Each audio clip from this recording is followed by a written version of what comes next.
Baldur, hvað tilfinningar eru að fara gegnum hausinn núna?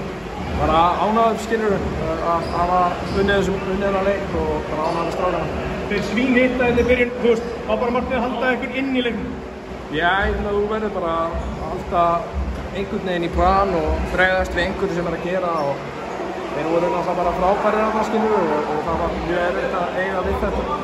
Þú veist, þið lendi í þessu áfalli með Rompley í upphafi leik, þú veist, hvað vitið þið stöðuna á honum núna til dæmis? Ég bara veit það ekki nákvæmlega, þú veist, hann var með öndun og erfiðleika og finnst í brjóstinu og hann á að vera samt, þú veist, hann er þú veist, það er ekkert eitthvað, ég veit það bara ekki, það verður komið ljós. Hvernig var, þú veist, bara samt að hann lendi í þessu, hvernig taklið þetta? Bara, hann fer út úr salnum og næsta play í leiknum. Það er bara fókus á leiknum. Hvað segir við strákar núna til þess að koma niður á jörðina fyrir 5. leik? Bara, töpuðum fyrir nokkrum töfum síðan,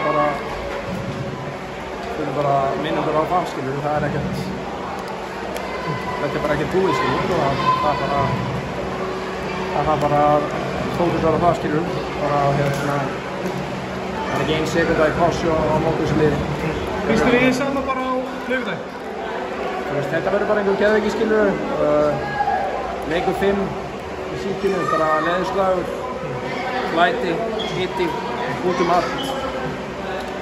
Það er bara gaman fyrir íslenska körfubolta en já, við ætlum að byrja að undirbúa okkur núna fyrir það. Geðið ekki læti og hitti, er það ekki bara nákvæmlega sem þetta var hérna? Jú, það var nákvæmlega svoleiðis.